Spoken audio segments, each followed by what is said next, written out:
what if I'm wrong? There really is an afterlife. There really is an accounting for what we do here on earth, and the words of Jesus, were they true, were they not? And what if they were? And I'm not saying Christianity is a crapshoot, not by any means. I'm not. But you have to ask yourself that question, because that's a heavy decision. It's going to be the most important decision you make in life.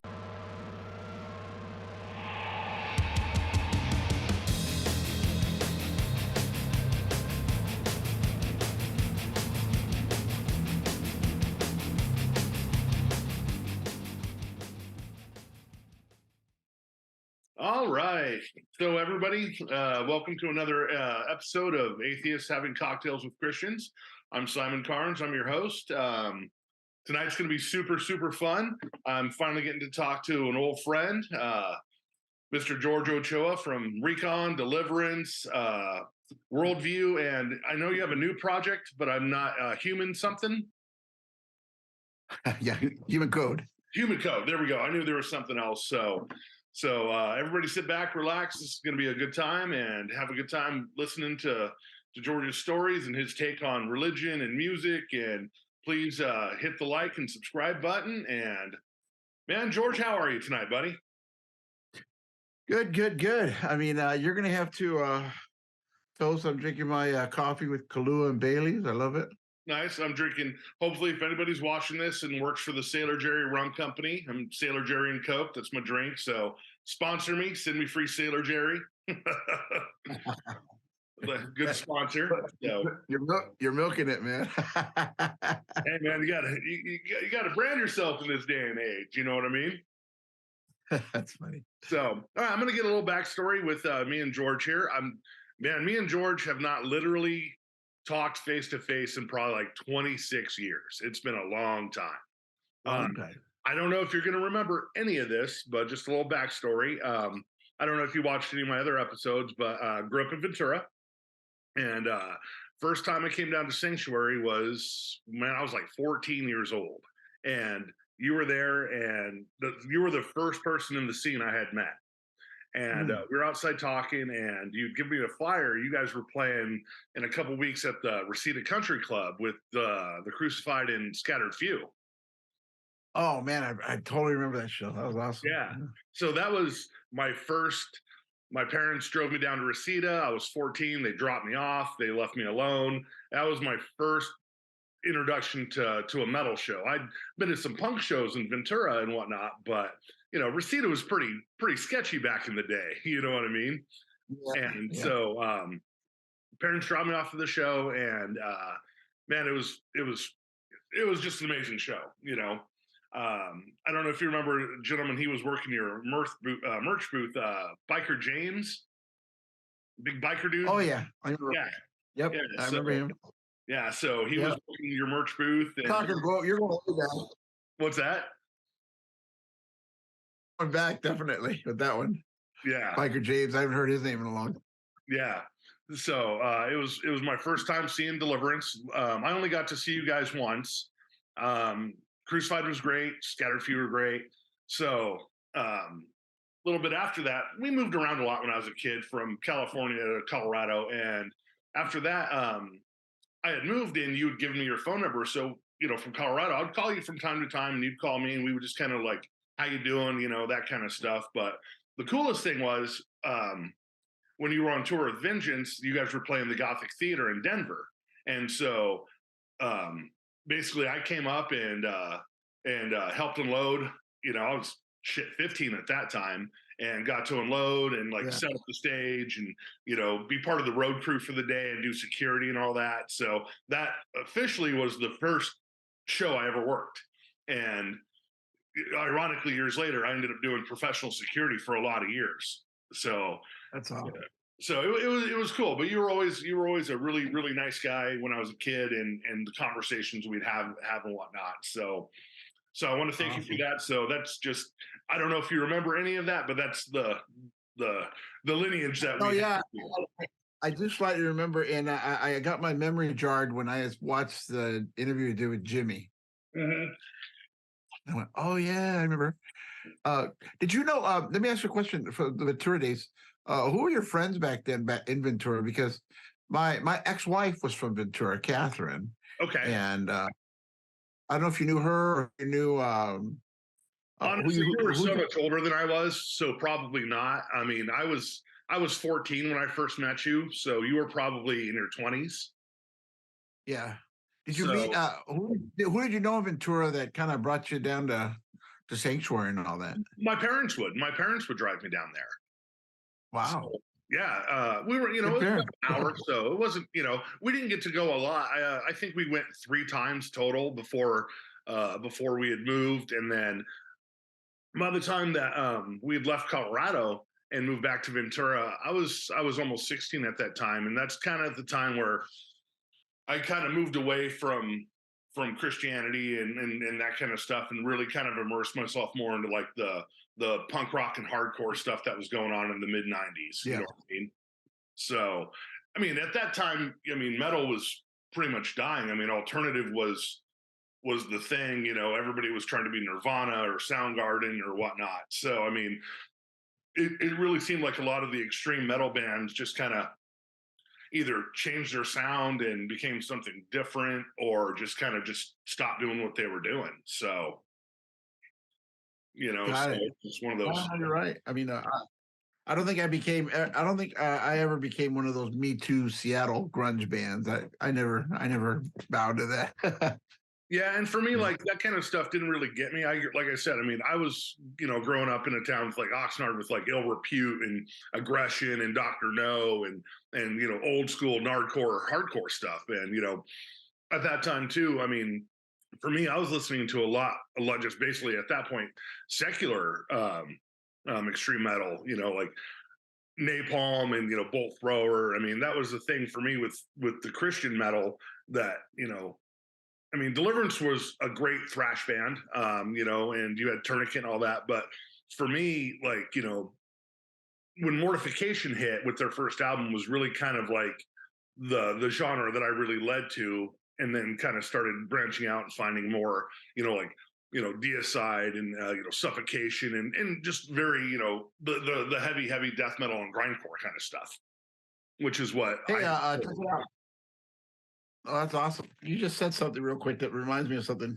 I was just pulling out my old Bible today, and not that I'm above with them, but look what I found in the Bible today.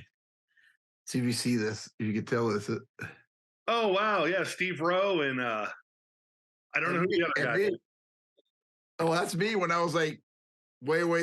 I lied. I was thinner then than I am now. But yeah, look, that's Oh, he wrote myself. wow. Yeah. Was that when they first that was the last like extreme show, Christian show I went to when they first came over. I don't remember, maybe 92 when they played in Los Alamitos when they first I came might have been over. there. And yeah, and again, my parents were cool. They would drive me to shows whenever we could afford it or could get down there. Cause I mean, Los Alamitos from Ventura was like an hour and a half, 2 hours. But when they first Well, came over to the States, so yeah, we came down. I don't remember if you were there or whatnot. I mean, it's just one of those shows where I just remember seeing them. You know what I mean? I don't remember who opened or. what's so cool about what you're telling me right now, though, is your parents, man. You had some cool parents you had. Are your parents still alive? Yeah. They're still kicking. They live here in Kansas City where I live now. So I don't see them a lot because I'm busy with my own business. So I mean, I see them from time to time, but Yeah, my parents are still alive too, but my dad's 87, my mom's 85, and they've been married for 61 years. It's really cool. But that's yeah, tell your mom and dad that those are encouraging stories because not all parents do, went out of their way like they did for you. I mean, that was pretty cool to drive you not just the country club, but the sanctuary and to those shows in Los Alamitos. I mean, that's pretty cool. yeah. Well, at that time too, I mean, my ambition at that young age was not only to play in an extreme heavy Christian band, but also at some point in time be a youth pastor. You know what I mean? That's kind of where I was at that point in time, and I mean, and getting to kind of moving away from that.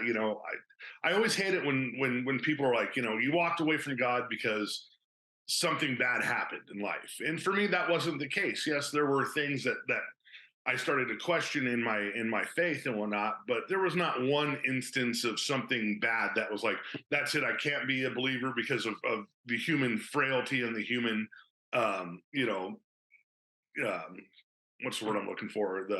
The human condition that made someone sin. For me, it was just a fact of things didn't line up where I couldn't believe certain things anymore. And so for I started, reading, Hinduism and Buddhism, and I don't think anybody has it right. That's where me as an atheist, where I'm saying, I'm not saying that these things cannot happen, but show me the logical evidence and proof of that happening, and then we can go from there. You know what I mean? Which, and no offense to Christians and whatnot, I totally respect everybody's belief as a human, but for me, there is not good enough significant evidence to prove me living a certain way for some sort of eternal reward.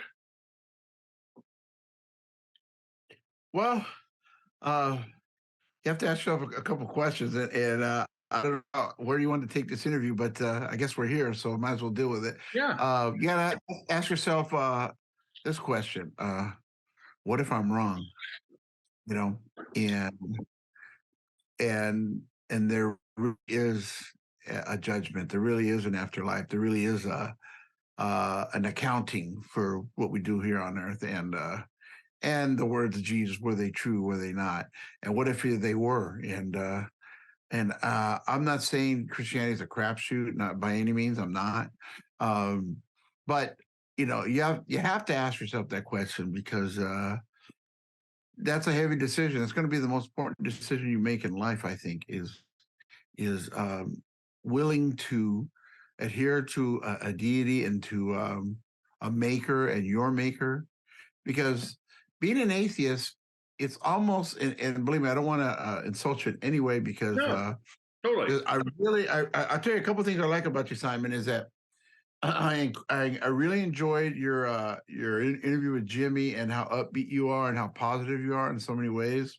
And you know, you've been very persistent with me, and I appreciate that. I mean, that's a person that's like, got it together, um, and I'm not here, blowing smoke up. You know what? Yeah. You know what? I was trying to tell you that my memories of you are really cool ones, and hats off to you. You've carried through the years your positive beat attitude, because there's a lot of people that are atheists, quote unquote, that are very negative, very dark, very Mhm. um, you know, as a matter of fact, and you seem to be a person that's kind of still got your step, you're bouncing your step in a Yeah. sense. And that's the thing, is I'm not saying I'm right, and I'm not saying you're wrong, or anybody's wrong. Because I mean, that's the thing. I mean, through my studies, through history and whatnot, it's you know, I guess a lot of my problem with a lot of the Christianity isn't even so much what Jesus said, because I think Jesus was a very,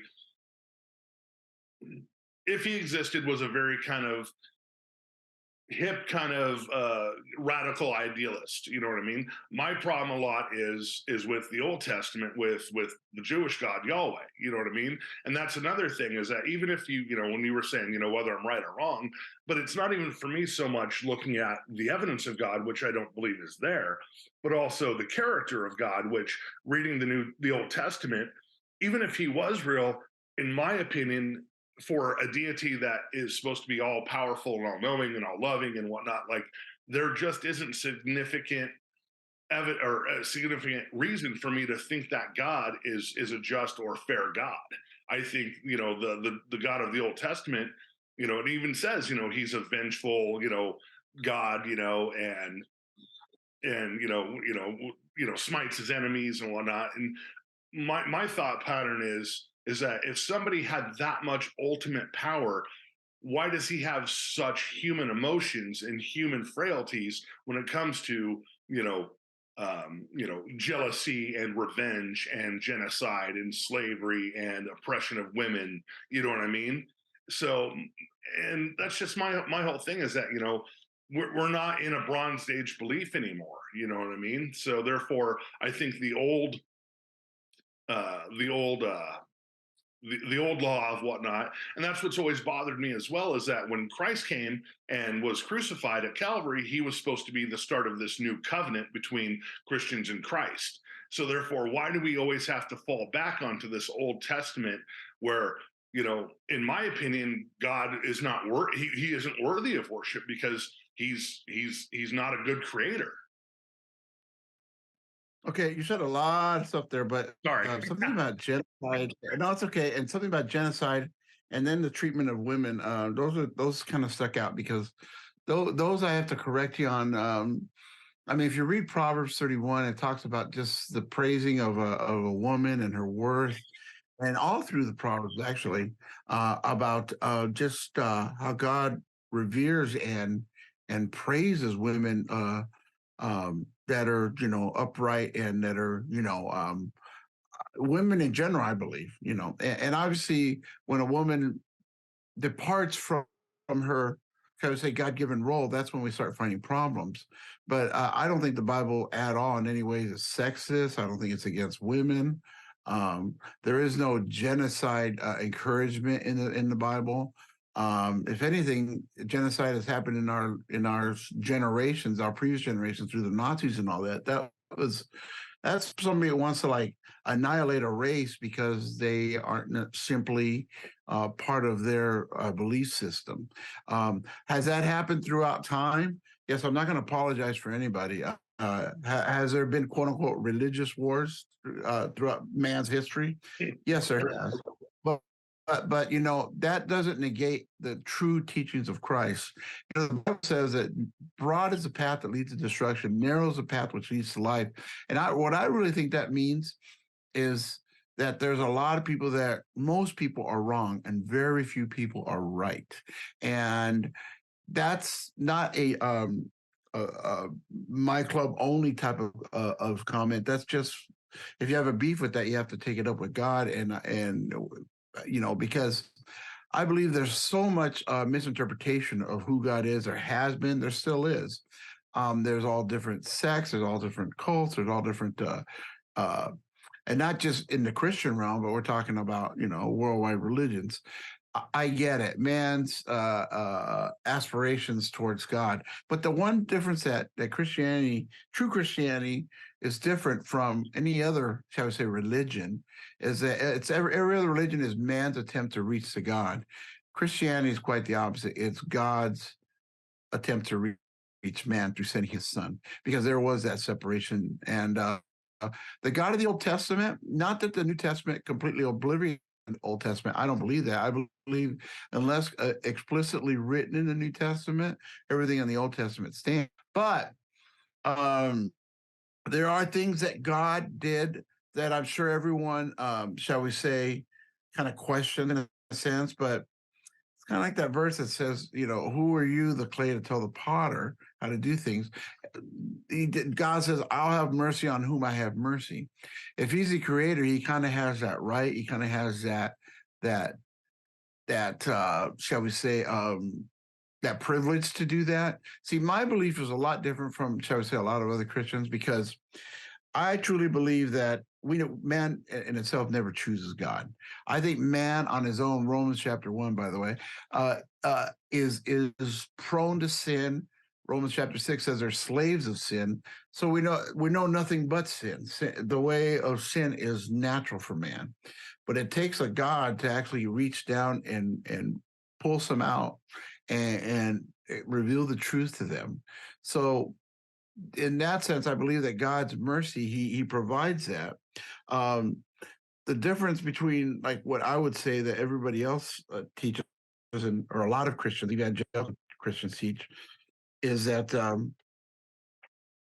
that there is no specific plan of salvation. Just God surely offers it to anybody. But I believe God's got a specific plan for everyone, and that's just my view of things.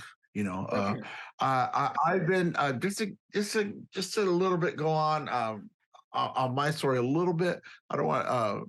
I guess you're interviewing me, so I might as well tell you. Do you mind? No, go right ahead. No. It's just I've always, even as a quote unquote Catholic, before I really, shall we say, got saved. Um, I know you just had Roger on last week, right, or a couple weeks ago. Yeah, yeah. What I the only reason I'll bring him up is because God used him in a huge way to bring me to Christ.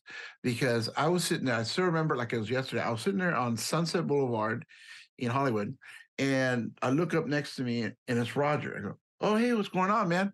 And I hadn't seen him in years because we went to the same junior high together and everything. Oh, right on. And he, I've known Roger forever. And he invited me to this Bible study, told me he turned his life around. So I ended up going. And that's where I think I really came to faith in Christ. Whether Roger wants to believe it or not, he had a huge part in that. And I I'd say thank that God for Roger had a that. huge part of it. Same with you and Jimmy, and you know, the few people I got to meet. They obviously had a huge impact on me as a youth. I mean, and I have people that are atheists or whatnot still talk to me and like, dude, I jam your guys' music. I'm a huge record collector, and vinyl's always been my favorite. And I've bought the Deliverance stuff and Vengeance stuff and Tourniquet and whatnot. I have friends of mine that are not Christians. Like, why do you listen to this? And I'm like, well, first of all, not only are these very talented musicians, you know what I mean, and it does bring me back to a place in youth where it was funny because I was at work today and in my downtime was tried to watch as much as I could of the interview you just did with Jimmy on the fractured brain. And you brought up Oh, something yeah. very, very truth. When you were talking about, like the Scorpions and how everybody wants to play, Rock You Like a Hurricane, because it takes them back to a place where they feel young and hopeful and, A energetic. good time, best time of their life, possibly. Yeah, exactly. So I mean, like, I will still listen to Christian music and whatnot. I just don't take it for what it says, but also it's the same thing of like I'm a big fan of Deicide. I don't believe in the devil, you know what I mean? So therefore, to me, music, whether whatever, as long as it's you know uh, the one thing I will never put up with is racism. And I got in trouble on one of these Christian boards because somebody was promoting this somewhat Christian band that straight up like we're using Nazi imagery and lettering, and I had to say something about that, and they're like, boom, and kicked me off without even really investigating who this band was. And all I said was, man, if I was at a record store and I was flipping through things and I saw this just based on imagery and artwork alone, I would be skeptical to buy it because you know there are some things that I just won't tolerate. But in the realm of metal, man, whether it's Christian or secular or satanic or black metal or whatnot, if you're a good band, you're a good band. I'm going to listen to you. Well, there's bands that are quote unquote white metal, and then they're good bands. I mean, they have positive lyrics. They're not necessarily the whole downer or the I don't believe a lot of these bands really mean what they write about anyways. I still remember a long time where we were rehearsing in Hollywood a long time ago, and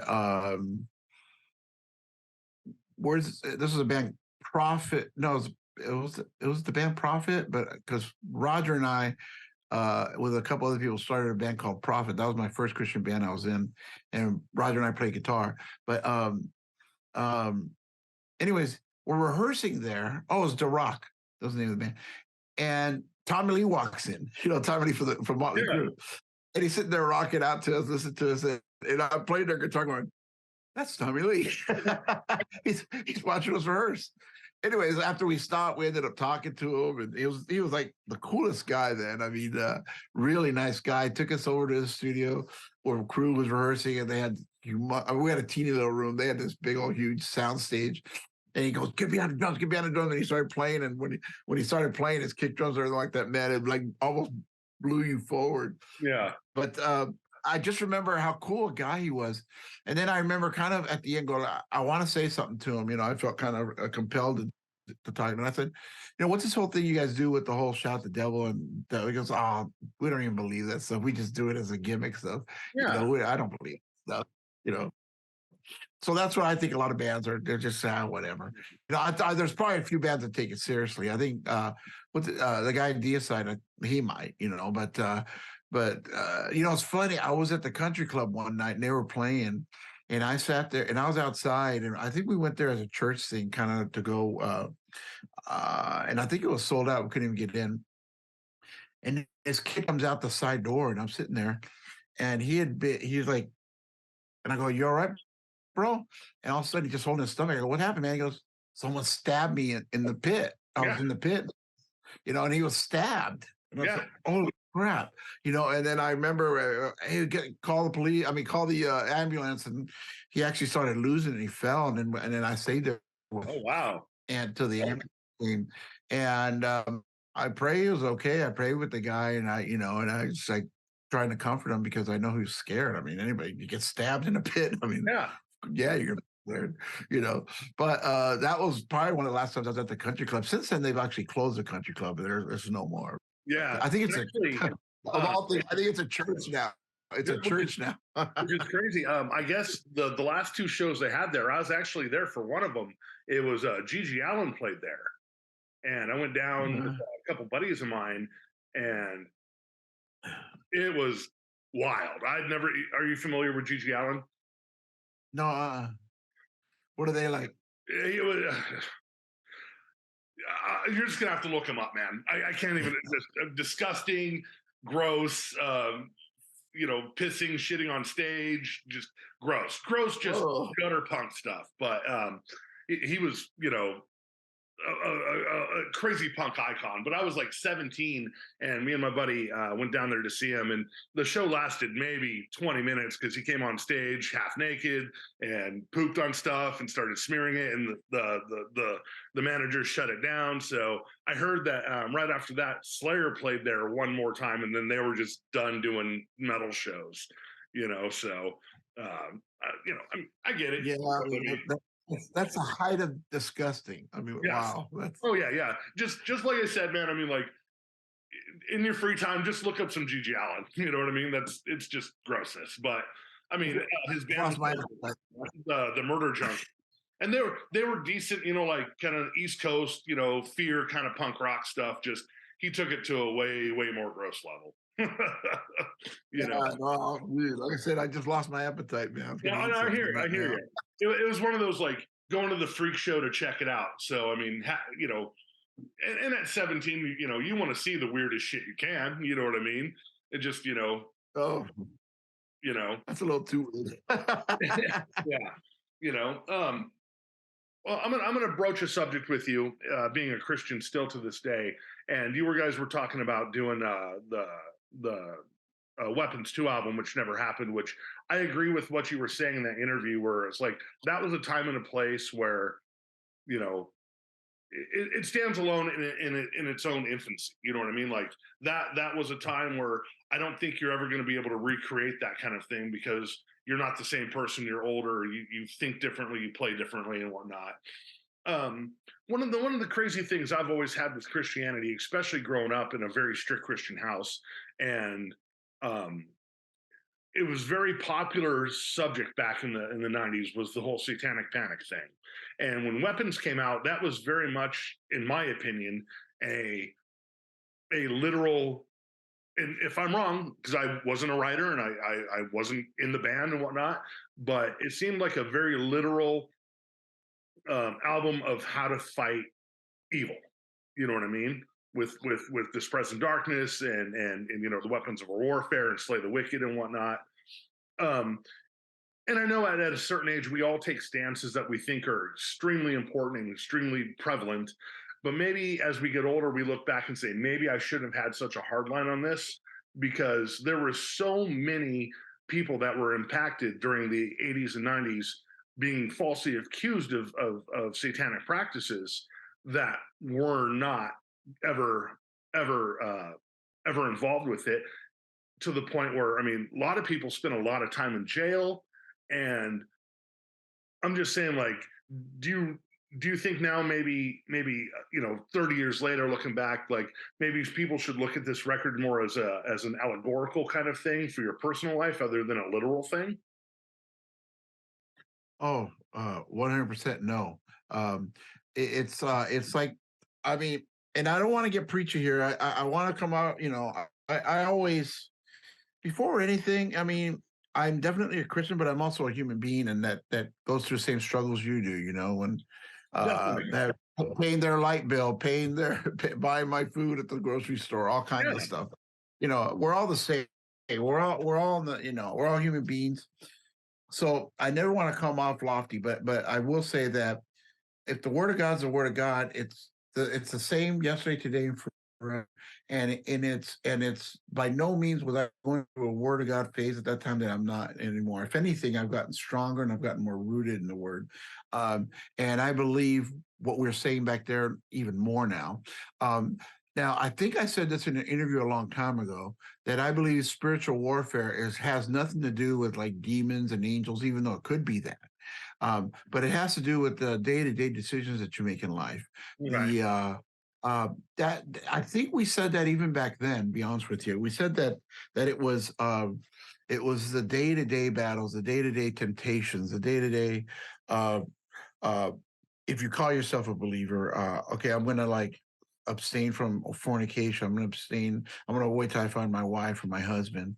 All those things, and if you really think about it, abstinence is probably a good idea for the most part because I mean you get all kinds of illegitimate children that are born, abortions that end up happening. I mean, it's just kind of a good idea to wait till you're married, you have a solid, unit together. Your parents were able to nurture you as a child, and in a sense, you got to look at that example. They did it right. Parents did it right. But also, Um, but let me People want interrupt to you fight the real quick. Let me interrupt you that real quick.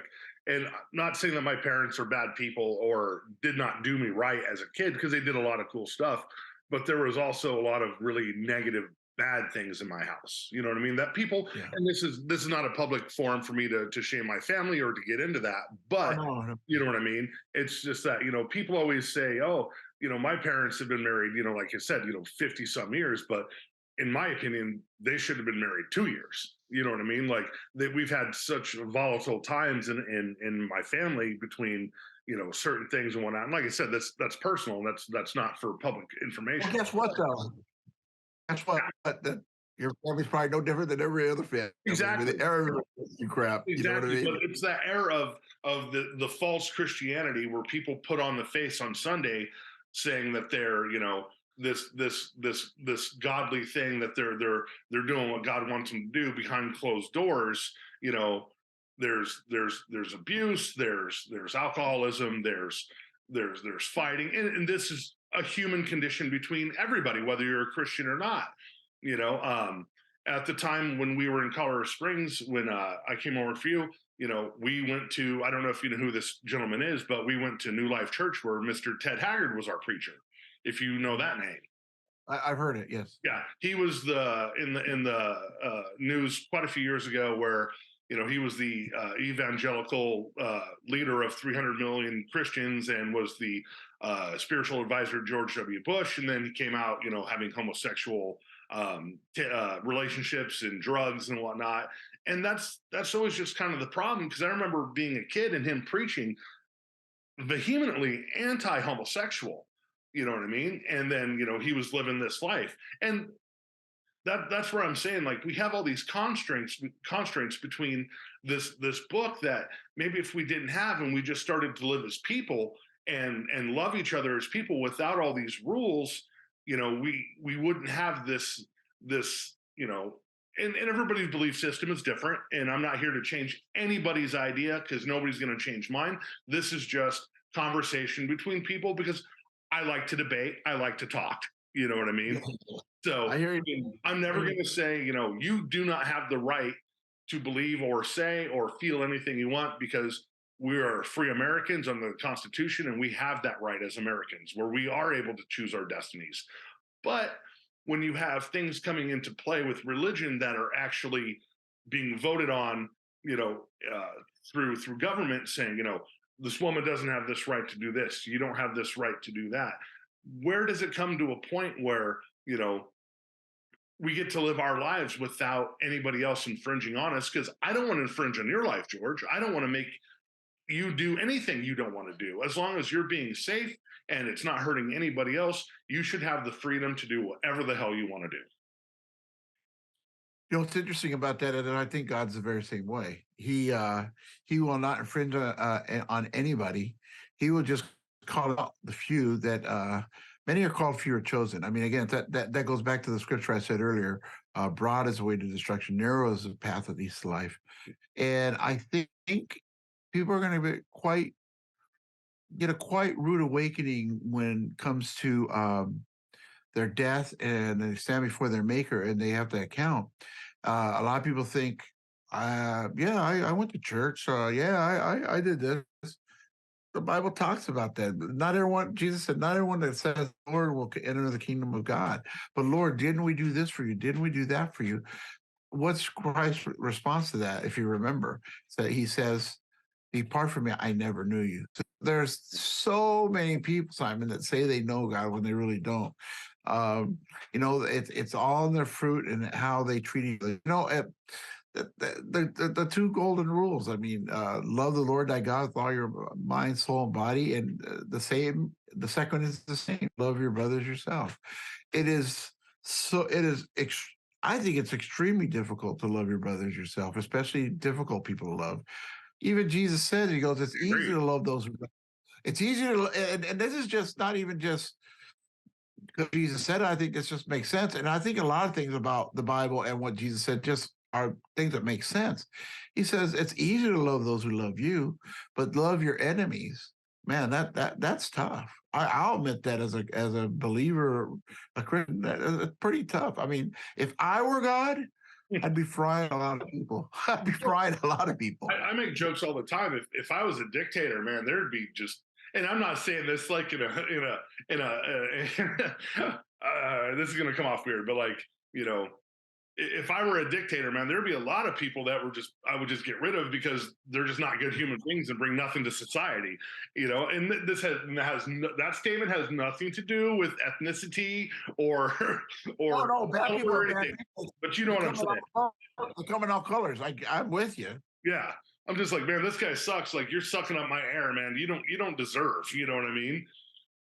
So and again, that's just the crazy egotistical human in me that thinks that I should have that kind of, which I know I don't need and I don't deserve. I don't think anybody should have that kind of power, 100% correct about that. It's funny. We all, again, any Christian that tries to tell you that they don't have those types of temptations or thoughts is lying to you, because they do.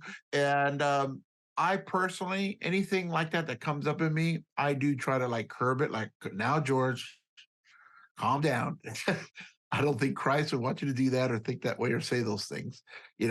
Um, I believe it's the Holy Spirit, convicting me of my sin and this and that. But I get the same temptations you get. I mean, I really do. Oh, definitely. Jesus also says that Jesus was tempted in all ways, but was without sin. So, that's a stud to me that actually got tempted and didn't bow to the temptation. Us, gosh, we bow to temptations in half a second usually. Like, can you imagine getting tempted, and you just never bow to it? That's pretty awesome. No, I agree, and that takes a very, kind of, I'm gonna not in a comic book sense, but a superhuman kind of person that can withstand those slings and arrows of life and still be able to move forward. But I also think integrity has a lot to do with everything too, including whether you have integrity in your music, you have integrity in your religion, you have integrity in your work, in your marriage.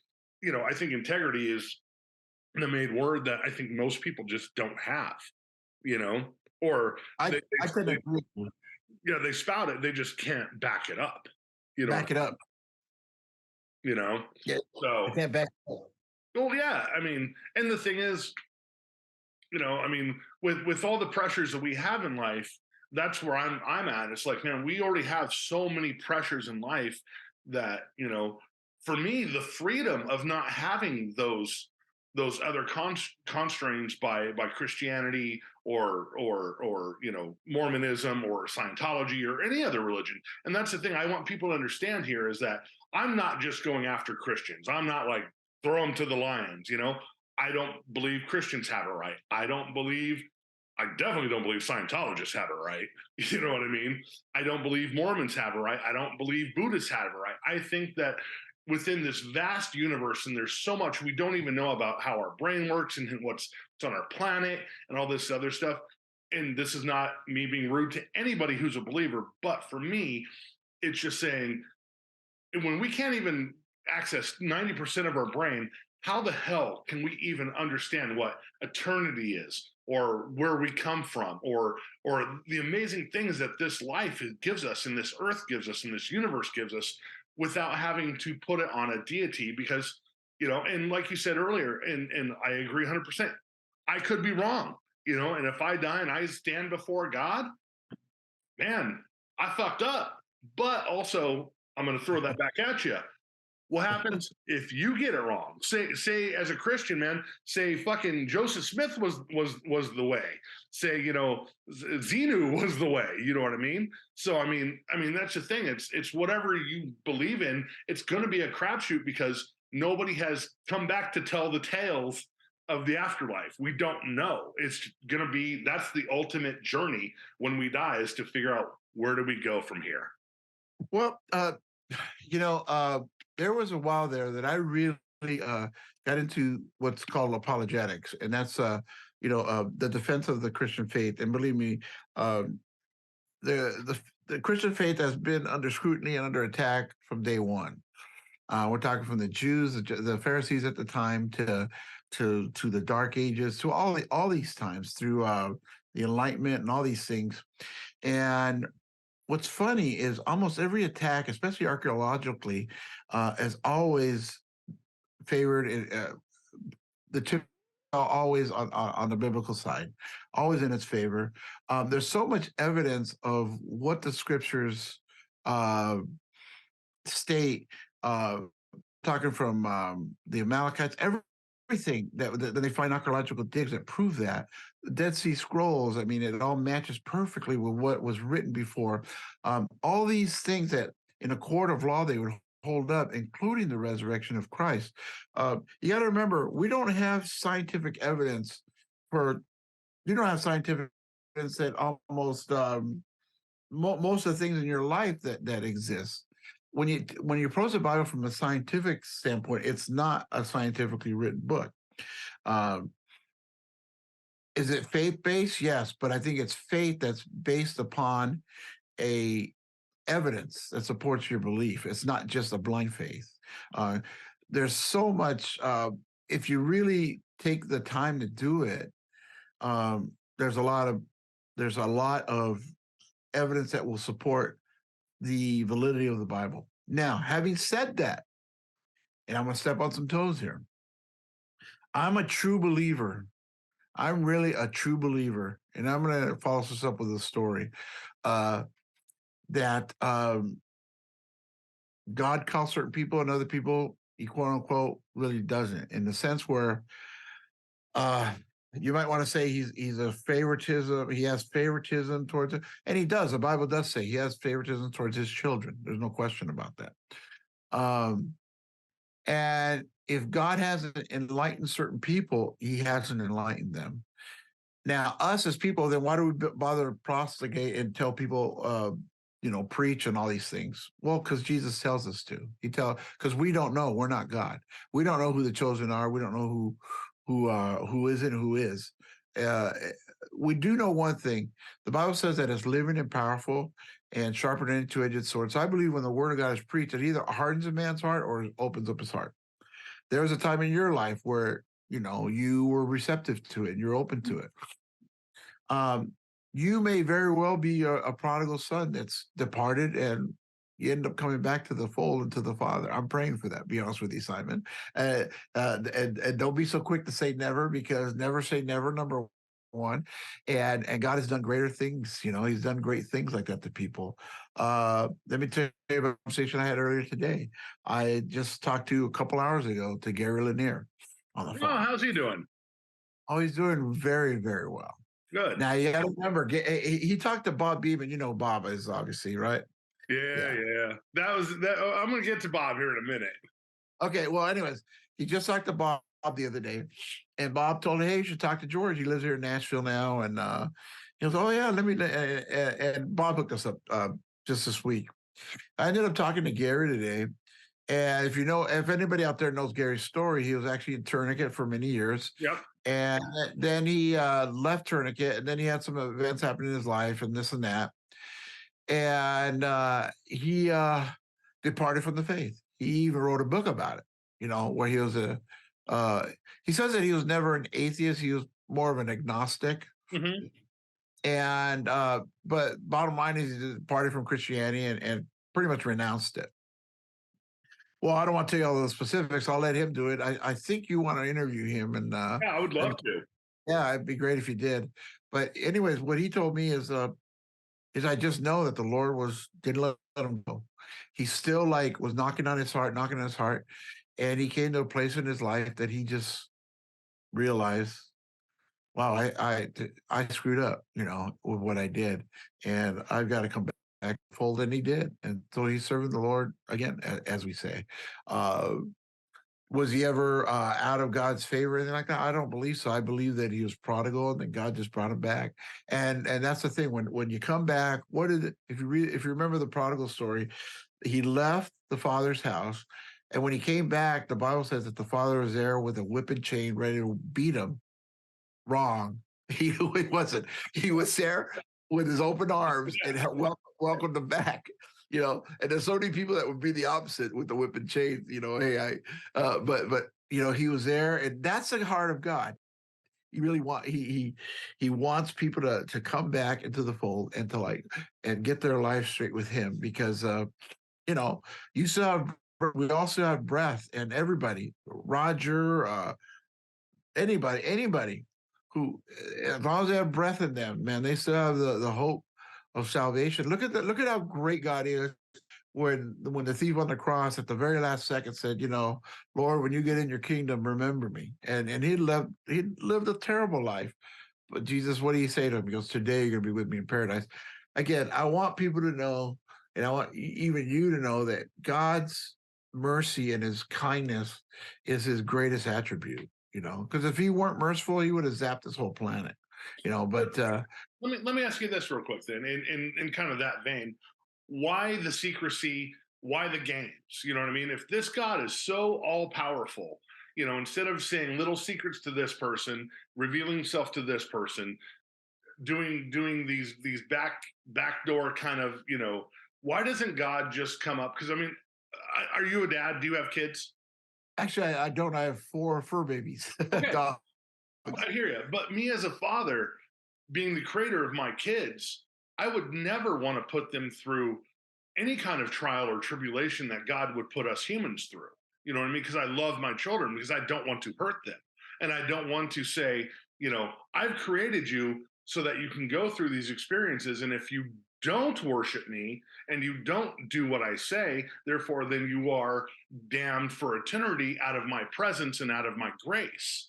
You know what I mean? So if there is this omnipotent, great creator that loves us and from the beginning of time has created everything that we know and we experience until the day we die from the beginning of time, why doesn't he, and this is a faith thing, and I get that, but then why doesn't God just come down and be like, I'm God, here's what's up?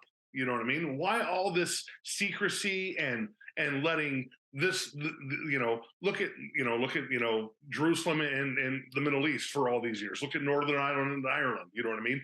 Based on these same theist ideas, what does God have to prove or get out of, except for maybe complete servitude of people? And this is not a question I'm saying you have to have an answer to, or anybody has an answer to. These are just the thought patterns of somebody who says, you know if God loved everybody so much, why would he put you through this? Because as a father, when I had my children, I don't want to ever see them in pain. I would never put these kind of obstacles. You look at the story of Job, which has always bothered me, where Satan can go and talk to God and be like, I'm making you a bet that this guy doesn't really love you. And God willingly kills his family, kills his crops, makes him sick, just to see if he's willing to keep his righteousness with God. You know what I mean? Like that's and like I said, these are very heavy questions for anybody to think about, believer or non-believer. And the the main thing that I have with this show is the debate. You know what I mean? Like, I'm not asking anyone to, you're going to believe what you believe. I'm going to believe what I believe. But I think Yeah. that as human beings that have different views, I think there's a way we can come together without having this fight saying, you know, my way or the highway on either side of it. Well, just to address what you just said, Sure. and I'm a full believer in like treating every single human being with dignity and with honor, regardless of their faith. I mean, Muslims are Definitely. as I agree with Roger's definition. By the way, calling them Muslims is that term literally does mean follower of God, and I don't Sure. believe they are. But that's just me because I mean, Totally. there's no other violent faith as theirs, shall we say, at this point. Has Christianity had some violence to its quote unquote history? Yes, but again, many are called, few are chosen. I think there's a lot of people. Jesus further said, "Many will say that I am He, but will deceive many." Not everyone that says, I am He, it represents me. In other words, I do believe in treating, and any true Christian, I think, should believe this, that you treat everyone with dignity and respect till otherwise, obviously. So I have no problem. I can hang with unbelievers like you. Or anybody, I personally have a lot of hope for you and a lot of optimism for you in your future because you've been there, you've tasted of the goodness of it. But that's another issue. We'll talk. Just know that I'm praying for you, and there's other people praying for you too.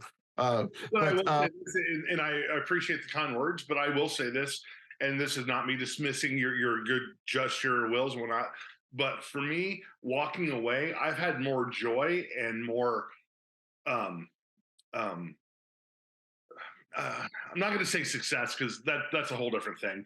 I've had more peace and more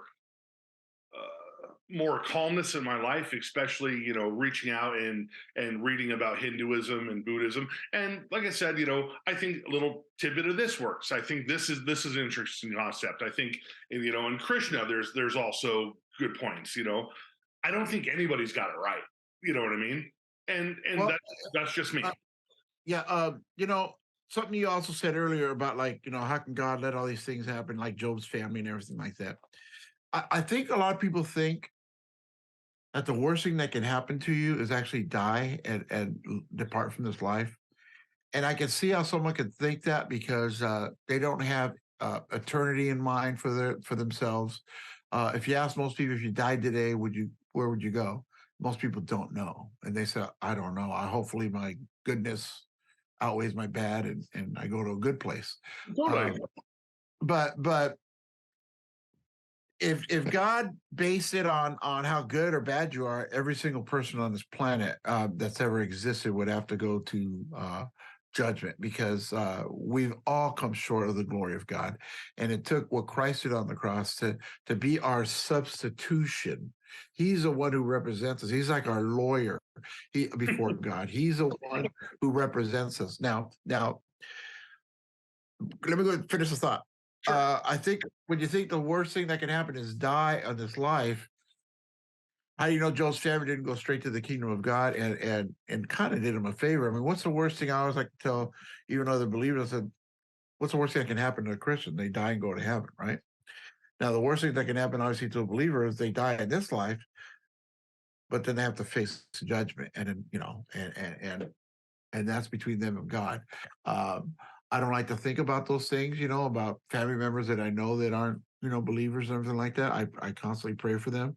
Um, it really, what I'm searching for is the true believer. I think has the vision of eternity. It's not just this life that we just hold on to so dearly. We know that there's an afterlife. It reminds me of a story. This kid comes up to this youth pastor. He'll say youth pastor. He says, "Hey, I really want to. I want to go to college and I want to get a degree in psychology and become a psychologist." He goes, "Oh, that's interesting. So what are you gonna do after that?" And the kid goes, well, I suppose I'll get a degree and then maybe I'll find a girl and I'll get married." He goes, "Oh man, that's awesome. What are you gonna do after that?" "Well, maybe we'll have some kids and we'll buy a house and live." "Oh, interesting. Well, what do you think you'll do after that?" Well, maybe after that we'll just sell in the sunset. Maybe I don't know, retire. And this kid's starting to get annoyed at this point. I mean, but what? And he goes, I suppose we'll just retire and maybe just I don't know, just get a house by the lake." And he goes, "Oh yeah, that's great. What do you do after that? What's going to happen after that?" He goes, I don't know. What are you getting at?" He goes, "Well, the point is, all these things that happen in your life, that's great. I mean, it's a flash in the pan when we live here. What about the day we actually die? Again, like I said earlier, what if you're wrong? And you do face that God. I think what you're always bringing, not you, but that whole philosophy is bringing so much value to this life. And I guess in a sense, a Christian doesn't do that as much. We do value this life and we believe in the sanctity of life, all those things, whatever. But we have eternity in mind because we know that when we die, the Bible says to be, from to be the body to be present with the Lord. That's what I believe. The Bible says it. That settles it. I believe it. I believe that when we die, our spirit goes straight to God, and that's the worst thing that can happen to a Christian is we stand before God and go in eternity. So to answer your question, it's not about secrecy or anything like that. I just think that God has provided a way. Man, most men aren't going to take it, but there's going to be a few that do. And that just goes consistently with what I believe. And I pray that God uses me as an instrument to bring those people to faith and to help people that are in the faith that are struggling. I mean, Denise, my wife and I have a ministry that we've been doing for years where we work with autistic kids and not just Nice, autistic, but special needs. nice. And That's great. I'm not saying that to like pat me in the back. No, no, I totally. just You got to find and I'm not just saying Christians do good things because there's a lot of people that are non Christians that do great things. But I think the purpose I have is just even with the Christian music. I mean, Simon, you have no idea how many times I get letters and people that just have been touched by us writing a few lyrics to some chords. I mean, just like No, wow, totally. you know. And, And it, I it's a was that kid. right? I was that kid at 12, 13, 14, 15 who, when I bought, I know you were on the first record, and no disrespect, but like Recon was not my jam. You know what I mean? Like Striper, all that kind of stuff. That just it was the gateway drug to find me to metal. You know what I mean? Oh, you're more of a heavy guy. Yeah, Yeah, I liked heavy music. me Uh, too. but I mean that was the thing I is like, you I guys like were rock too. yeah, Whatever. you guys were the catalyst, for a lot of my teenage years. You guys were the soundtrack. You know what I mean? Skateboarding with my friends. I'll tell you a quick story. And I had just talked to you on the phone the night that you guys were getting your video played on Headbangers Ball, Oh, cool. and for some Look at other that. for some reason, Saturday nights as a kid, man, it was all about watching Saturday Night Live. Hopefully, wrestling was on after that because I'm a huge wrestling fan, and then Headbangers Ball. There you But go. uh, that night, I had to go to my youth pastor's house for some sort of fellowship thing, and I remember talking to him and pulling him aside. I'm like, "Hey, man, my friends as a guitar player in this band, they're Christian. I wouldn't ask you to watch this if they weren't Christian. You told me what time it was going to debut on. I'm like, hey man, I'm at your house. Can we watch this video?" And he's like, "It's on Headbangers Ball." I'm like, "Yeah, they're a Christian metal band." He's like, I don't think that's going to happen." I had to argue with him to the point where, like, I'm not joking. I was like, "Look, man, I'm watching this fucking video. I'm like, I'm gonna find a TV. I'm gonna turn that shit on. And I'm watching this shit. I'm like, you're not gonna stop me. And he's like, all right, I'll watch it with you to make sure that it's acceptable. And your video comes on, it debuts, and it's fucking rad. I'm like, I know that guy. That was awesome. I love this band. I'm like, what'd you think? He's like, there's no way those guys can be Christian. I'm like, that's the thing. Then that's always one of the things that's bothered me is that so many people judge upon judgment of shit they don't even fucking understand. You know what I mean? You don't know this person, you don't know their heart, you've never heard them, but just because they look a certain way, you know what I mean? That you were able to give me this Jesus nod of approval saying, no, this is not what Christianity is. And for years I was a fighter against that. I was like, man, these guys are doing more than I believe than most pastors and youth pastors were doing, because at that time with kids like me that were, I'm not going to say, lost, but man, we're all trying to find a place in this world. You know what I mean? We're all trying to find where we fit, where we vibe with and whatnot. And it took me until my 20s to kind of really vibe with what I was doing. You know what I mean? Yeah, no, hey, like for instance, if you walk into a church right now and you get your tats on your face and all that, oh yeah, you're gonna get some looks. There's no question about that. And it's just the way certain people are. It's not even. I think it's partial. It is their Christianity, but it's also just the way they were brought up. If they're just nerds, they're nerds in a sense. You know what I mean? And nerds non-Christian or nerds Christian are gonna look at you and kind of go, "Wow, that guy's hardcore. He's scary." And then they hear you talk and they get to know you. They go, "Oh, that guy's not scary at all. He's cool." Actually. Yeah, I'm a super nice dude until you piss me off. You know what I mean? Which I would say with anybody. You know what I mean? It's just one of those situations. Even back then with Biker James. He was a big burly biker dude. You know what I mean? Super nice man. For the 3 times I had interaction with him, I don't know his personal life. I don't know what he was behind closed doors, but he was a kind person to a young kid. Same with you. Same with Roger. Same with Jimmy. It's crazy. Eric Menendez from Tourniquet actually lived in Oxnard. I'd always run into him at Salzer's Records in Ventura. You know what I mean? So there was always kindness, and that's the thing. I think that if Christianity was just more for my taste about the kindness, other than I agree with you 100%. You're right about that. I agree with you 100%. If people just look, well, hey, what's that? There's a verse in the Bible I'm going to bring up again. Sorry, I keep doing this, but that's who I am. Is 1 Samuel 16:7. For God doesn't see how man sees. Man looks at the outward appearance, but God looks at the heart. He's concerned with your heart, Simon. He's not concerned about your dumb tattoos or anything. Oh, totally. And don't believe it. I'm not saying your tattoos are dumb. I'm just saying your tattoos are not. They're not the issue. Yeah. Your heart is the issue. Your heart is the issue, and that's what God looks at. It doesn't matter. Everybody comes from different backgrounds, and just because you grew up listening to nerdy music doesn't mean when you hear some metal, it's not of God. That's the most idiotic notion I've ever heard in my life. Music is music. It's pretty much neutral. In fact, it's a gift from God, I think. And for people to somehow put a satanic label on it, yeah, can it be used for Satan? Yeah, of course. But I can also take a match and either cook a meal with it or burn my neighbor's house down with it. You know what I mean? It's just totally. It's how you use it. I will say the one thing that has just, and I'm going to go back to this one real quick issue, real quick.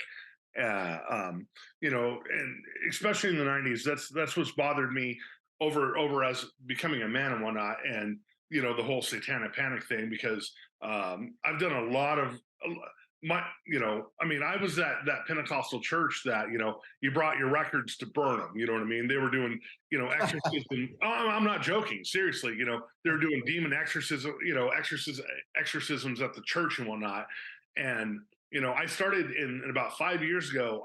Especially after Pizzagate, and I'm not getting into political stuff. I'm just saying it was the same kind of thing that happened in the 90s and 80s with satanic panic, where In 1983, there was, I got some, let me see here, and this is not blaming all Christians, but I'm saying that Christians fell into this. You know what I mean? The McMartin preschool in Manhattan Beach, California, which was the catalyst for the whole satanic thing, where after you know they were people were being accused of satanic of rituals and whatnot, and they come to find out after a $12 million trial that these people didn't do anything. You know what I mean? Then in the 90s, if you haven't ever looked into, if you have HBO Max, it's a great series called Paradise Lost, about the West Memphis Three, these three kids in Arkansas in 92, 93 that were basically convicted of satanic mutilation of these three little kids that they spent years and years on death row, where it comes to find out they didn't do it. You know what I mean? There was a FBI agent named Kenneth Laney, who was a special supervisory agent of the FBI, who did satanic inquiries and investigations, and throughout 12,000 reports, not one was solidified. You know what I mean? So I'm not saying that bad shit doesn't happen, but I'm saying that it's always so much easier to blame the devil than to blame humans. You know what I mean? And put these stigmas on people that did not happen and has ruined lives. And that's where a lot of, I'm not going to say the steps of me walking away, but the steps of truth is truth, false is false. And if you can't recognize either one, then how can you recognize anything? Well, what might have happened to you, and what happens to a lot of people, is they get so disillusioned by men and mankind and the idiotic things that they've done and decisions, even in the name of Christianity, that they somehow place that on God, and they just lump the two together. If you could somehow even ask God for discernment one day, say, look, am I really doing this? Am I like blaming all the idiotic things that men do on you, God, and you're good, you're all good, but these dummies that represent you are screwing it all up. I like this comedian, he said one day, and I have to somewhat agree with him. He said, I believe in God, don't get me wrong. I just don't trust anyone who works for him. I hear you. I hear you. I'm a much, big believer of the Constitution, but I don't trust the regime that's working for anybody. Oh, I put something up on my Facebook just to change the subject. He goes, I love this country. I just don't trust our government. I agree 100%. I agree 100%. And that's the thing too. I think this whole division between whether you're Democrat or Republican or Christian or non or Muslim or whatnot. I think if something we can all just come together as people saying, we live in a free America under a constitution, and we're able to live our best lives based on the freedoms that we have, I think everything would be so much better. But, I don't know what it's going to take to ever get there, if it could ever get there. I really don't think the core argument, and we're slightly touching on politics now, the core argument between Republicans and Democrats, I don't think it's necessarily about their individual ideologies. I think it's about staying in power, mainly. I mean, the Republicans are greedy for power, so are the Democrats. They're greedy for power. And they'll do whatever it takes to get that power and to, make the other side look bad. And, totally. That's all that happens in elections now. It's a Smith campaign. Yeah, no, I agree. Both sides. It's a sad state of affairs of where we are as a human race, where we have so much information right here. This little bastard right here. We can find out anything we want. We have so much access to knowledge, but we're still so fucking blind. You know what I mean? I agree. I mean, especially with what's coming down the pipe with chat CPT, I mean, the AI and all that stuff. I mean, there's some kind of scary stuff, I think, coming up, Oh, definitely. But I'm not scared to the sense of like somehow God's going to get knocked off the throne. I still think God's on the throne, and his purposes are still going to happen regardless of what man does on this planet. I mean, I agree. that's just my. Well, I think in the last few minutes we have before my session ends, man, give me some good shit in your life, man. What's good for you? What makes you happy? What makes you, get up in the morning and be like, man, I'm George motherfucking Ochoa. I have a good life. This is what's up. Well, without again sounding overly preachy, I mean, I obviously thank God for everything that He's allowed me to have, because I think I'll tell you why I say that first, because I think it can be taken away at any given time. You know what I mean? I hear you. So, dude, since I moved out here, we've had a few tornado scares, and we've had to get in a closet a couple times. Oh yeah, dude, We I'm don't in have, Kansas, man. I get that. oh yeah, you're in Canada. There we go. Yeah, man. Just one day, you're just like, and everything's gone. I mean, hopefully, my wife and I and our 4 dogs that we got in our little closet we survive it, and all of a sudden, all your possessions are gone. Like I have a friend of mine, Mike Grotto, in fact, that was in Recon with me. I mean, he was in those San Diego fires, and he got out of there with taking his Bible, I think, a base, and a couple of pictures of his kids, and he had to drive out. And next day he came back because he had to get evacuated. His house was completely leveled, so he lost everything. So because of the fact that we can lose everything at a moment's notice, I'm thankful to God for that. I love my wife. I mean, it's great. She's a human being, and I've come to realize that human beings are blowouts, including me. So if we cut each other that slack, I think there'll be a lot less divorces. I mean, 50% of marriages end in divorce, Christian or non-Christian, because people just get fed up with each other. They don't cut each other that slack. Not even that. I think most people are honest with their partners, and they don't express their needs or what they want, and they hide things. My wife is fucking amazing. This year was kind of a hard year. Not a hard year, but her dad needed a kidney, or he wasn't going to survive, and she was able to be a match and give her dad the kidney, and he's doing fantastic. And that's awesome. I love their sort of thing. Yeah, this September, me and my wife have been married 24 years. You know what Awesome. I mean? Yeah, I mean, we have a That's 21-year-old daughter who is out doing her thing, and a 12-year-old who's here. You know what I mean? So that would be my one thing with whether you're a believer or not, man. Just be honest with your partners, and if you're not if you and your partner aren't best friends, you're fucked up. You're not doing it right. 100% right. You do have, she has to be, and you have to be her best friend. She has to be yours. I love that, because I'm 100% with you on that. So going on from my wife, I love my wife. I love waking up to her every day. I mean, she goes to LA every once in a while. So do I, actually. We tag team. I run my business there, and I have to go back. She has to go back for her business. This last time she was gone, man, she was gone 8 days. I got mad at her. I go, do not leave for 8 days. Just cut it in half, or for what? Because I started really missing her. No, I hear you. Like, I miss my wife, man. I don't like waking up alone, man. I mean, to this day, if my wife travels, like, I will still be on my side of the bed. You know what I mean? Like, I don't even venture over. You know what I mean? I'll wake up and be like, because my wife's a bed hog. She takes up most of the room. You know what I mean? I have my little cat patch that I sleep on. But I mean, that's the thing. I think that religion or not, if you're able to find a partner who is your friend first and able to build on that relationship as friends and as lovers and as partners and as man and wife, you're gonna have a great fucking marriage, whether you believe it or not. Yep. And let me move on from that. And then that's a big one. Is I'm really thankful that I have a studio and that I can play music. My hands are still okay, and they're not arthritic to the point I can't play. I can still play. I just laid down a lead tonight that I think is really cool, and for the new Human Code record.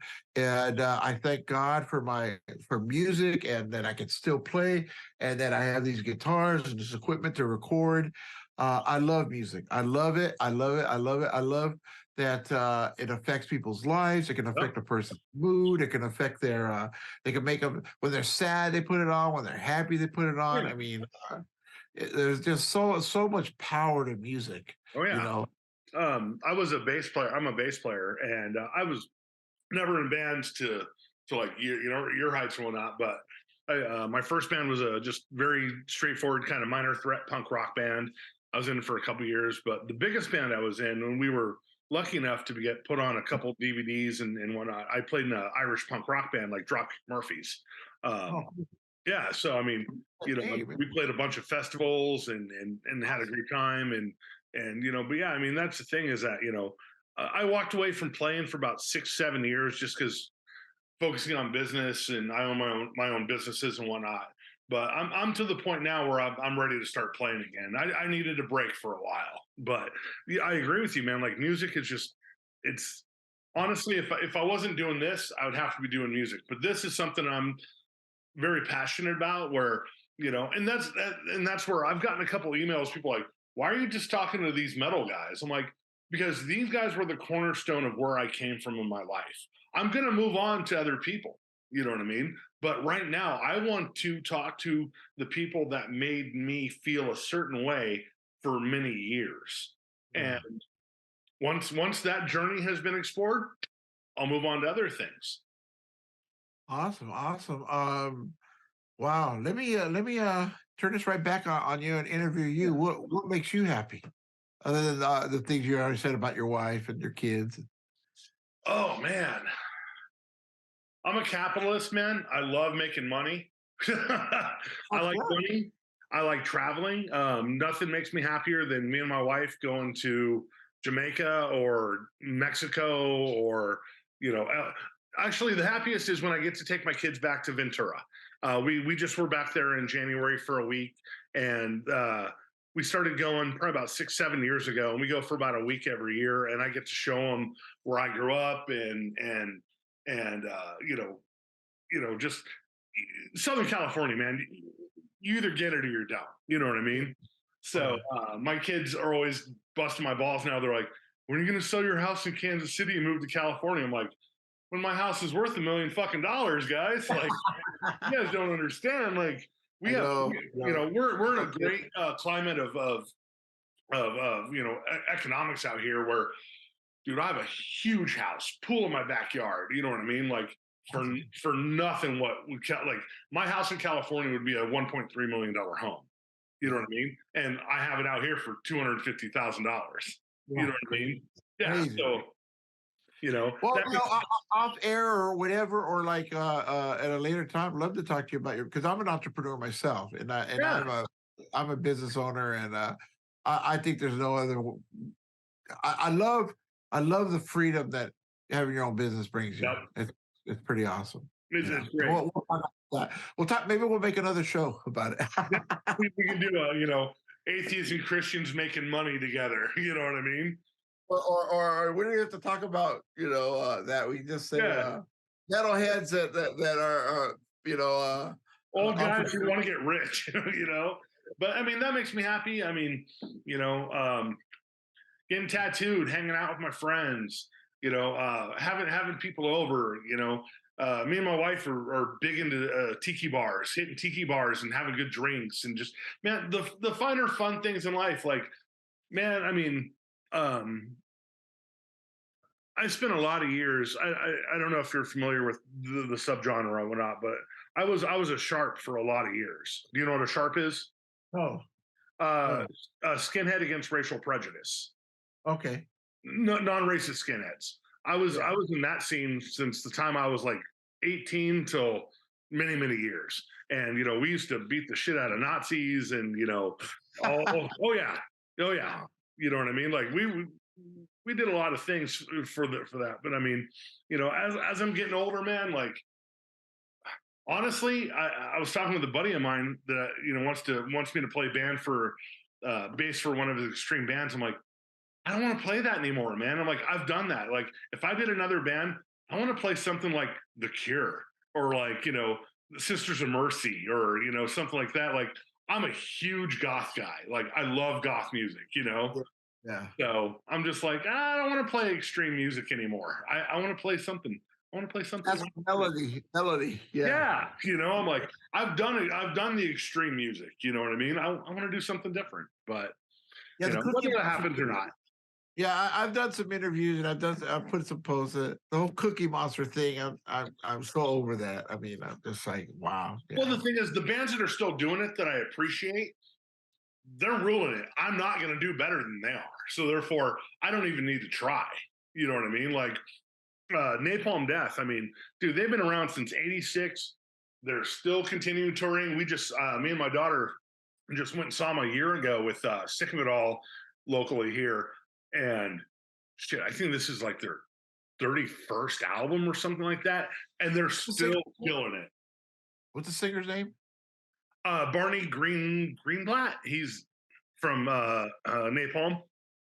Yeah, yeah. Yeah, I mean, but that's the thing, and that's the thing. It's like when you were talking about why not doing the second Deliverance record, and I totally agree with you because like Napalm, they've done it year after year after year. They didn't take a 30-year hiatus and try and recreate something. You know what I mean? You're not gonna get. It's like when Metallica. Like, I'm sorry, man. Like, even talking to Roger and when I talk to Jimmy, everyone's like Metallica. I think they were mediocre of the lot. You know what I mean? I definitely think Slayer and Exodus and Testament were Dark Angel and Haraxis were much better bands than Metallica ever was. You know what I mean? And when they stopped for many, many years and then tried to come back with Saint Anger, dude, that album sucked. Metallica was only as good as long as the fucking Confederate fucking war happened, like 5 years, man. You know what I mean? Like, I've always you really don't like Lightning or just not Justice, but Master. You don't like it. You don't like either one of those. No, I think the early shit's amazing. I think that they're good stuff. I think there's better bands that have done it longer and have consistently done it longer. It's like when Metallica came back and started, doing Saint Anger. It's like they hadn't played that style in so long they didn't have it anymore. You know what I mean? And that's I agree with like the Weapons part too. It's like that was a place and time, man. Let's just leave it there and let's come up with something different that maybe will be groundbreaking at this point in time in our lives. Well, just to let you know real quick, what I'm doing musically is I'm working with Mike Lee, Michael Drive. He goes by now. That was in Barren Cross, and Terry Russell was in Holy Soldier, and Todd Libby, which is played with me in Worldview, and it's not heavy music by any means, but it's also got some, shall we say, with lack of a better term, it's got some balls. It's so it's got some. We have a couple ballads on there too, but maybe showing our age a little bit. But but again, there's a lot of distorted guitars. There's a lot of musicality to it. There's a lot of melody, and I'm still going to. I don't know if you heard the first Worldview record I did with Ray Parra of Sacred Warrior. I don't think that's your total cup of tea, but it's more. I appreciate the musical ship of it. I get it. Yeah. It's just not my thing. Yeah, but it's more like a Dream Theater type of thing. So we're gonna do that again, and Simon, it's so funny because Jim and I through the years have talked about doing another Deliverance record together, but at this point, that's pretty much, we pretty much decided that that'll never happen. But there's still in me that I still like want to do something heavy. Okay. Because like. I mean, I'm a huge fan of Disturbed. I mean, I think they're a great band, and I love that stuff. I don't know if you like Disturbed much, but yeah, they're too new metal for me, man. They're too Limp Bizkit, too Korn for me. Yeah, but they still have some pretty heavy stuff, Definitely, I'm not saying that. Just for me, if I'm listening to heavy, man, I want heavy. You know what I mean? Like I want to listen to Suffocation.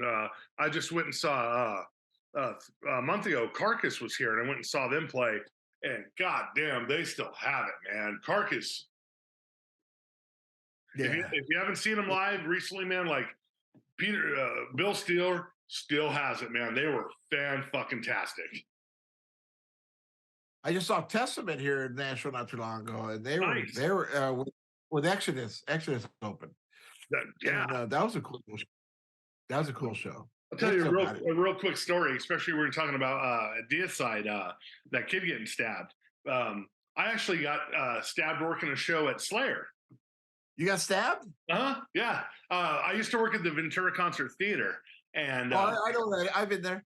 Yeah, yeah. So I was security there for quite a few years, and it was Slayer. I want to say Hirax and somebody else. I don't remember the opener, but being a big guy, I'm 6'6", 350. I'm a big guy. I love working mosh pit security. That was always my favorite. So Slayer's playing. I'm like, I'll work security down on the floor. This is great. And so I'm working pit security, and I see this guy, and I see this little shimmer, and he's got a little straight razor. And as people are coming around the pit, he's just giving little cuts. And I'm like, oh no shit. So as soon as I see it, and I'm going around to grab him, he takes the straight razor and goes right in my wrist. I have a scar right here from it, right there. And I mean, it didn't go in super far, luckily. It just kind of went in kind of sideways where you could kind of see the tip. But boom, grab it, pull it out, and me and the other guards grabbed him and chucked him out. But yeah, that's the thing where, kids, metalheads today are like, oh, like, dude, shows used to be fucking scary. Even that Deliverance show with the Crucified, when that guy stage dived and everybody moved. I remember that. I was going to mention that the guy, like, I guess he staged. I remember, like, got out of the way and bam, hit the floor. And Bob Beeman pops up and is like, all right, everybody, let's calm down. You know what I mean? And, and like, that kid is, jacked up and whatnot. And then that kind of put a damper on the show. You know what I mean? But that was for the Crucified, was that? Yeah, and Scattered Few. Yeah. That's jacked up, man. This guy does a stage. Everybody like gets out of the way instead of catching the poor guy. Oh, I've done it before, man. I've done it before. Those crazy assholes. You're like, I'm just moving. You know what I mean? Like, I'm not catching your big ass. I'm not hurting my back. But I guess the bottom line of this whole situation is, man, like, definitely, George. I know I've been bugging it for a while, trying to get this interview. I don't look at it as bugging, so I don't look at it as bugging. Yeah, but trying to convince you to do it. And here's the thing, and this is what I want to say to anybody else who I reach out to do an interview with. Agree, disagree. You're going to get nothing but respect and maybe a different point of view. But this is about open dialogue between people of opposite faiths and opposite places in life who just are seeing where they are.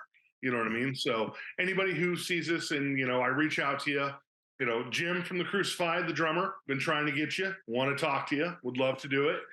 But, I definitely appreciate your candor and your respect to me and my respect to you. And, even though we have more of a longevity than maybe some other people and whatnot, man, it was great talking to you, man. And honestly, and I'm not saying this bullshit wise, I think this is the most impactful, deep show I've had so far, even though you're my fourth show, guest number 3. Jimmy was great. Roger was cool. But man, I think this is where I'm really trying to take the show is really serious dialogue between people of opposite beliefs. And man, we're not always going to see eye to eye, but as long as we can have the open dialogue is what I'm looking for. You know what? Let me just say, Party, this has been a pleasure for me. It's been great. You've been great. I appreciate your spirit. But there's no buts.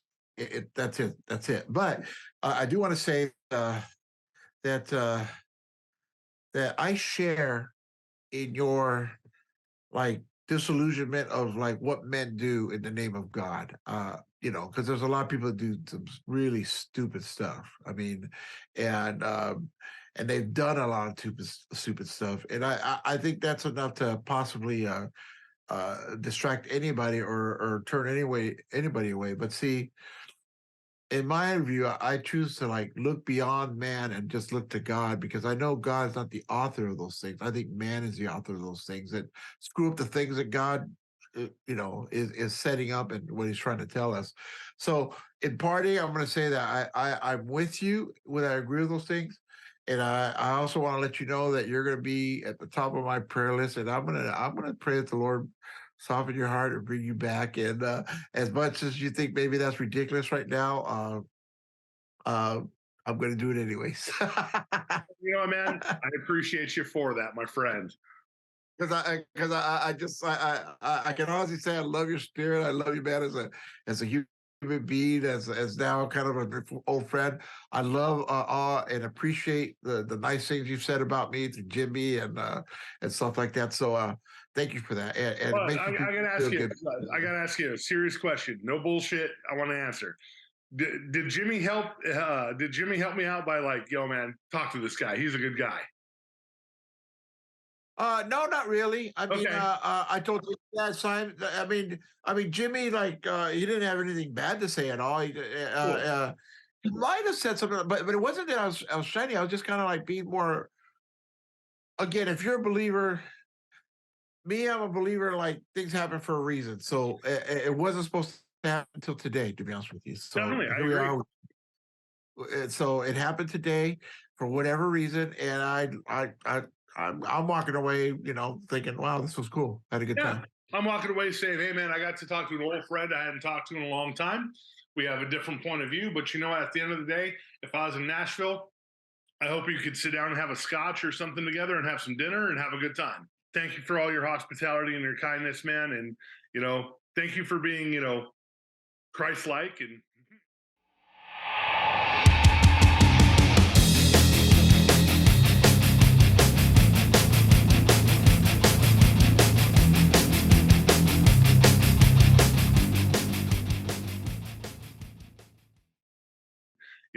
thank you for being, Christ like. And, and man, if you're ever in Kansas City or, definitely if you ever want to talk about anything else, man, let me know and we'll do something different. Well, if I go to Kansas City, you got to take me to some good barbecue. I'll take you to the best goddamn barbecue in this town. All And, right. it's Deal. inside a gas station. Really? Oh yeah. That's one of the things that, as you were talking, that's one with this. When you ask me what makes me happy, another thing that makes me happy is good food. I love eating. Oh, I'm with that. I will say though, in my travels, I know Kansas City wins I'm a best foodie for barbecue sure. over and over again. Honestly, man, my favorite barbecue is Memphis style barbecue. Really? Yeah.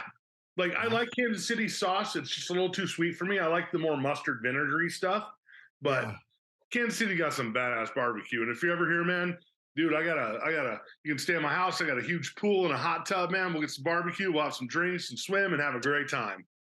Hey, it's a date. Let's do it. Awesome. Thank you, man. I appreciate you, buddy. All right, man. We'll talk to you soon. All right. Take care. All right, bye bye.